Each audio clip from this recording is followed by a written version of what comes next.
look how far you can see that. Okay, folks.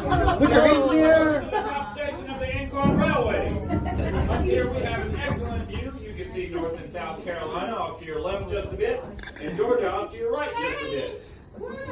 Georgia.